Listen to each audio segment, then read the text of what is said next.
stationary waves or standing waves. What are stationary waves? Stationary waves are nothing but when two waves having same frequency and same amplitude traveling in opposite direction, if one is superimposed on another, then only it is produces stationary wave. Now how it produces stationary wave? Two waves, two progressive waves, one wave traveling in one direction, another wave traveling in opposite direction. Opposite direction. These two waves superimposed on one another, then it forms stationary wave. First wave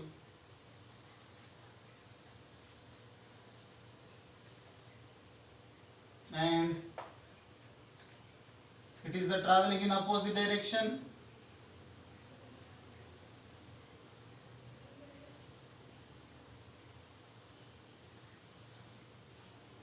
In this way it forms stationary wave or standing wave. It is the confined in between the two fixed points. That's why it is called stationary. It is at rest in between the two fixed points only. That's why it is called stationary or standing waves. Now in this case it forms nodes and antinodes. Minimum amplitude position is called node and maximum amplitude position is called antinode. It is the minimum amplitude position node. Here also it is a node, minimum amplitude. Minimum amplitude position.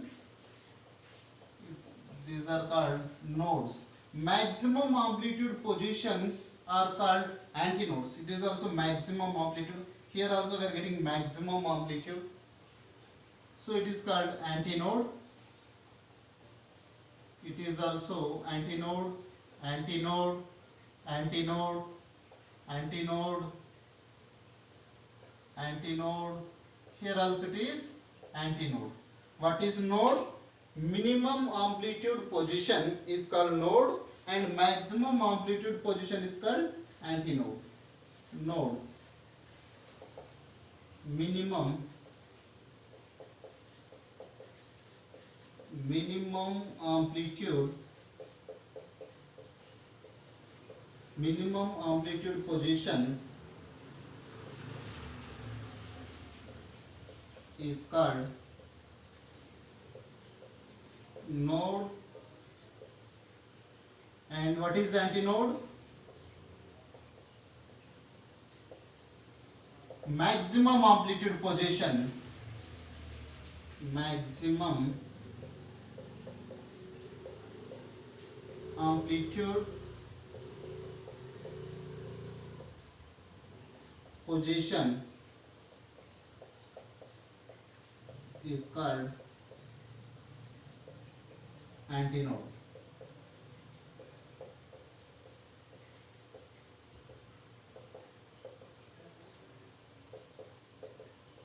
Minimum amplitude position is called node and maximum amplitude positions are called antinodes.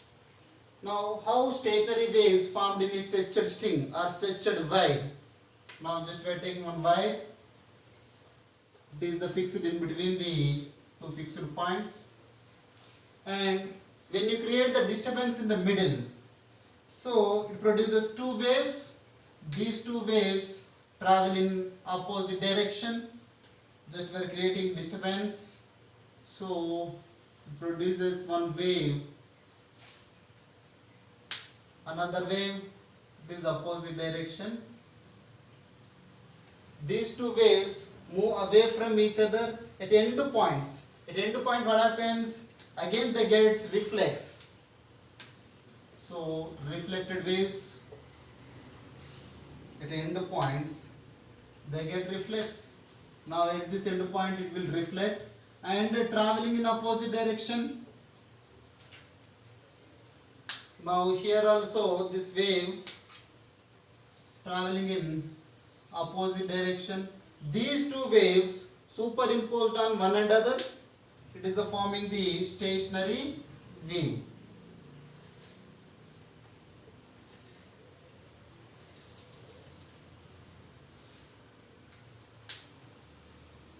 So how it forms stationary wave? It is the first wave.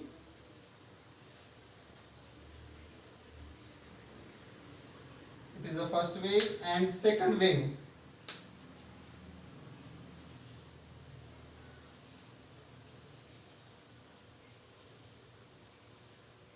In this way, it forms stationary wave in a stretched string.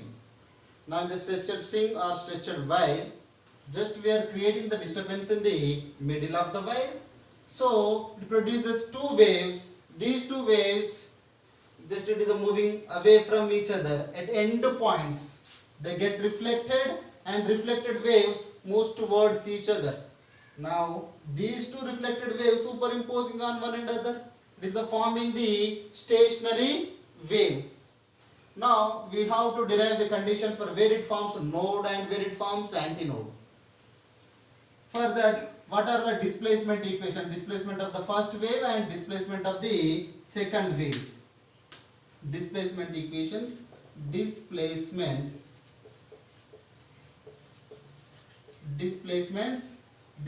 of the first wave. This wave traveling along the positive x direction. Y1 equals to A sin kx minus omega t. A is the amplitude, k is the wave number, and it is the omega is the angular frequency. Now y2 equals to A sin kx plus omega t. These two waves, it is the wave equation which is traveling along the positive x direction. Now it is the another wave equation which is traveling along the negative x direction. So according to the principle of superposition, what is the resultant wave? According to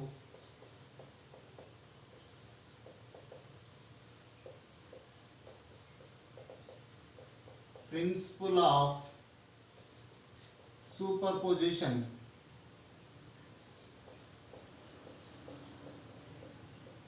according to the principle of the superposition, resultant displacement y equals to y1 plus y2. Resultant displacement y equals to y1 plus y2. Y equals to y1, displacement of the first wave, that is A sin kx minus omega t plus A sin kx plus omega t. Now take A common and write this term first, that is sin kx plus omega t plus sin kx minus omega t. Now it is in the form of sin A plus B plus sin A minus B. Formula 2 sin A cos B. Now in the form in the place of A, here we have kx. In the place of B, here we have omega t. Just substitute here. Y equals to A 2 sin A. A is nothing but it is kx cos B means it is omega t. So you can write y equals to 2A sin kx into cos omega t. Now A is the amplitude of the first wave and this A also, small a also amplitude of the second wave. Now it is this coefficient becomes the amplitude of the resultant wave. Coefficient of this trigonometrical ratio is the amplitude of the first wave. Now this coefficient is the amplitude of the second wave. Now this coefficient will be the amplitude of the resultant wave. Amplitude of the resultant wave.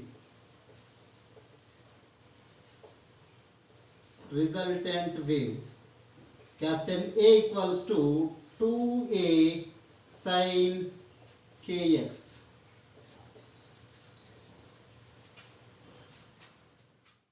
Now resultant amplitude of the resultant wave, resultant amplitude of the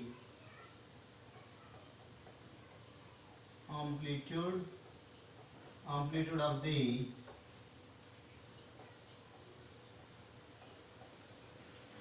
resultant wave, capital A equals to 2a sin kx, where k is the wave number, k equals to 2 pi by lambda. Now where it forms nodes and where it forms antinodes. For nodes, node is nothing but minimum amplitude position. Amplitude should be equals to 0. Amplitude A equals to 0. So capital A equals to 0. What is capital A? 2a sin kx equals to 0. When it becomes 0, 2a sin k is nothing but 2 pi by lambda into x. When it becomes 0, the x equals to 0, then it becomes 0. And if the x equals to lambda by 2, in this case also sin pi value it is also 0, and it is 2 lambda by 2, 3 lambda by 2, and so on, it is n lambda by 2. At these positions it forms nodes, and here it is a wave.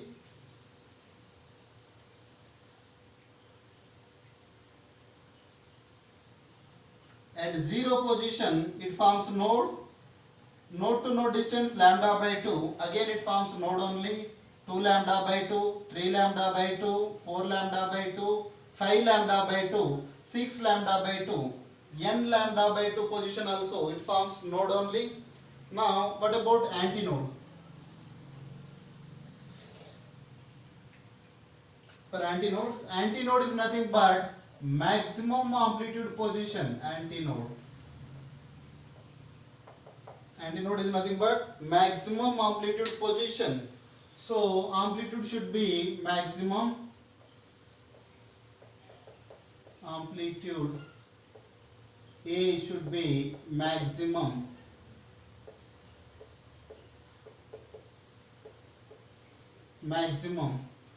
So maximum amplitude A equals to, what is A? 2a sin kx. It should be maximum. So sin value depends. So maximum value of sin kx value should be plus or minus 1. This is the maximum value. Now when it becomes plus or minus 1, 2 pi by lambda, x equals to plus or minus 1. It is the maximum value of sin. Here at x equals to lambda by 4 position, lambda by 4. So sin pi by 2, sin 90 value, that is a plus 1. Next to 270, 3 lambda by 4, if you substitute 3 lambda by 4, then we will get minus 1. 5 lambda by 4, so on, 2n plus 1 lambda by 4. At these positions it forms antinodes. Now what about the frequency formula? Frequency, the stretcher string, what is the frequency? Frequency.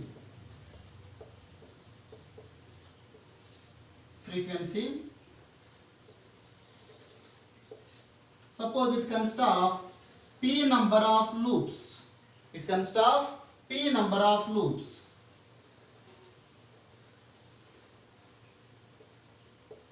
Consists of p number of loops. Length of the wire is L. So what is the length of the each loop means total length divided by number of loops. P is the number of loops. So length of the each loop means it is the total length of the while divided by P. Length of the each loop L by P equals to length of the each loop value node to node distance, that is lambda by 2. So lambda equals to, it is 2L by P. Now we know the lambda value, then you can find a frequency.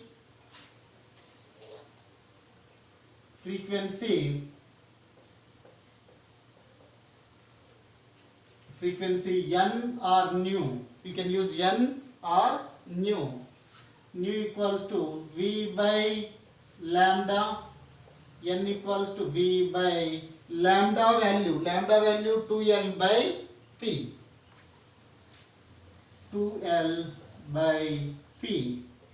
N equals to PV by 2L. Now velocity of the wave in a stretched string, that is V equals to under root of T by mu. T is the tensional force and mu is the linear density. Now just to substitute here, it is N equals to, it is a P by 2L. V value, it is under root of T by mu. P is the number of loops and L is the length of the string. T is the tensional force and mu is the linear density. Frequency of vibration. Frequency N equals to P by 2L into under root of T by mu, where P is the number of loops and L is the length of the wire and T is the tensional force, mu is the linear density. Now what about the different modes of vibrations? First harmonic frequency, second harmonic frequency and third harmonic frequency. So first harmonic frequency. First harmonic frequency. It can also called as fundamental frequency. First harmonic frequency is called fundamental frequency, starting frequency. Fundamental frequency. First harmonic frequency or fundamental frequency. In this mode of vibration, it consists of only one loop. So P value equals to 1. It consists of two nodes and one antinode. So what is the frequency? N1 equals to P equals to 1 by 2L into the root of T by mu. It is the first harmonic frequency or fundamental frequency. What about the second harmonic frequency? Second harmonic frequency. Second harmonic frequency is called first overtone, first higher frequency. First overtone.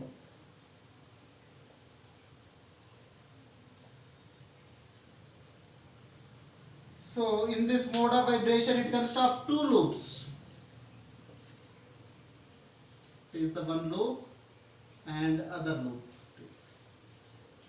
P equals to 2. It consists of two loops. So what is the frequency? N2 equals to P value 2. So it is 2 by 2L into under root of T by mu. 1 by 2L into under root of T by mu means it is a fundamental frequency. So N2 equals to 2N1.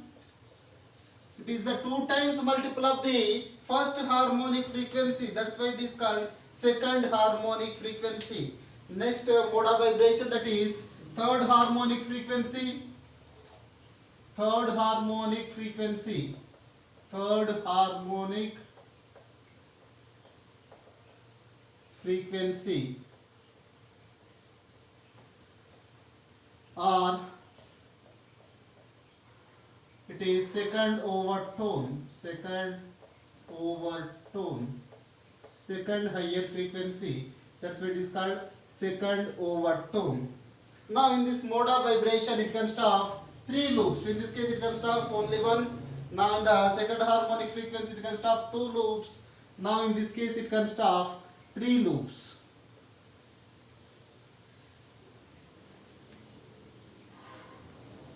P equals to 3. So N3 is equals to, so P value here 3. So 3 by 2L into under root of T by mu. 1 by 2L into under root of T by mu value, that is N1. So N3 is equals to 3N1. What about the ratio of frequencies? Ratio of frequencies. Ratio of frequencies. N1 is to, N2 is to, N3 is to, so on. N1 means that is N1 only, N2 2N1, N3 3N1 and so on. N1 N1 N1 gets cancelled. 1 is to, 2 is to, 3 is to, so on. Next, what are the laws of transverse waves? Here we have 3 laws. What are they? First law. First law. Laws of transverse waves. Laws of transverse waves.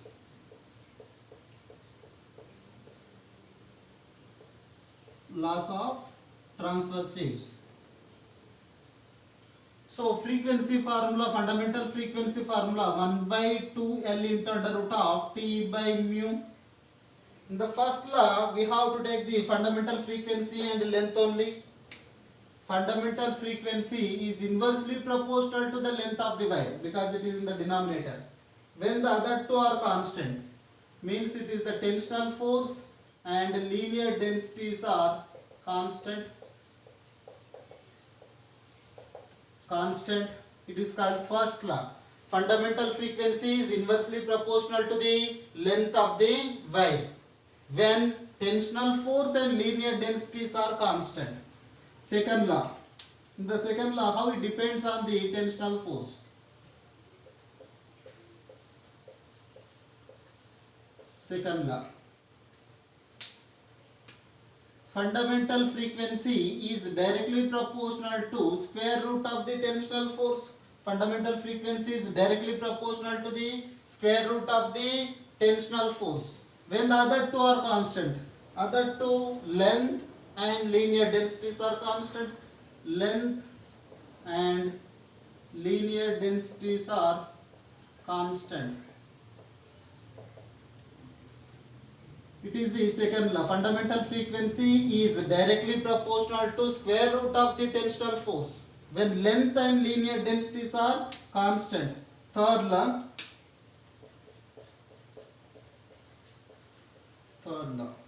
How it depends on the linear density.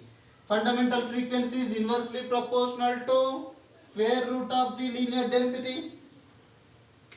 Fundamental frequency n or nu, you can use n or nu. Fundamental frequency is inversely proportional to square root of the linear density when length and tensional force are constant.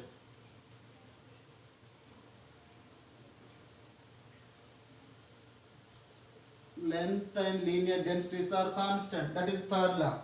Fundamental frequency is inversely proportional to square root of the linear density when length and tensional force are constant.